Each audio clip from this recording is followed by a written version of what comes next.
కాంగ్రెస్ పార్టీలో అంతర్గత విభేదాలు మళ్లీ ఒక్కసారి భగ్గుమన్నాయి. సస్పెన్షన్కు గురైన కాంగ్రెస్ పార్టీ అగ్రనేతల సస్పెన్షన్ను ఎత్తివేస్తూ అధిష్టానం తీసుకున్న నిర్ణయానికి కంది శ్రీనివాసరెడ్డి వర్గం వ్యతిరేకించింది. సాజిద్ ఖాన్, గండ్ర సుజాత, సంజీవ్ రెడ్డిలను పార్టీలోకి రానివ్వకూడదని కంది శ్రీనివాస్ నివాసం ప్రజాభవన్ వద్ద నిరసన తెలిపారు.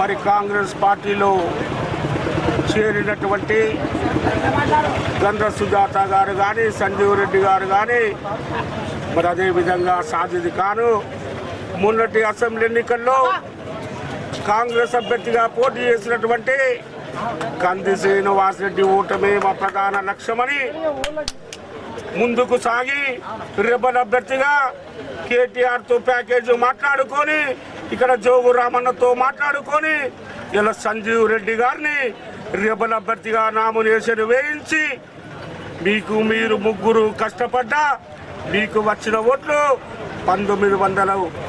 అంటే ఒక్కసారి మీరు ఆలోచించండి.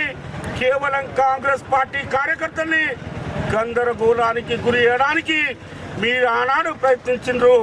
కాంగ్రెస్ అభ్యర్థి మీద దుష్ప్రచారం మీరు చేసిండ్రు.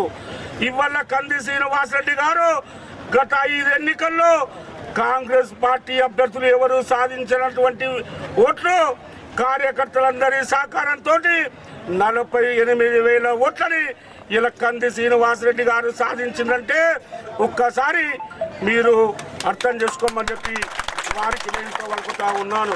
సుజాత గారు, సంజీవ్ రెడ్డి గారు, సాజిద్ ఖాన్ గారు, ఆనాటి పిసిసి అధ్యక్షుడు, నేటి ముఖ్యమంత్రి, నేడు కూడా పిసిసి అధ్యక్షుడు రేవంత్ రెడ్డి గారి మీద మీరేం మాట్లాడారు ఒక్కసారి ఆ వీడియోలు చూసుకోండి. మీకు సిగ్గు అనిపించడం లేదా? ఇవాళ రేవంత్ రెడ్డి ప్రభుత్వం ఉంది, పిసిసి అధ్యక్షుడు రేవంత్ రెడ్డి గారు ఉన్నారు. ఆనాడు మీరు మాట్లాడిన మాటలు తడి గుడ్డతో రేవంత్ రెడ్డి కాంగ్రెస్ నాయకుల గొంతులకు వస్తున్నారని చెప్పావు. రేవంత్ రెడ్డి వచ్చిన తర్వాత కాంగ్రెస్ పార్టీ రాష్ట్రంలో సర్వనాశనమైందని చెప్పిండ్రు. ఇవాళ మీకు నాయకత్వంలో మీరు ఇవాళ వస్తున్నారంటే మీకు సిగ్గు అనిపించడం లేదా అని చెప్పి నేను అడుగుతా ఉన్నాను.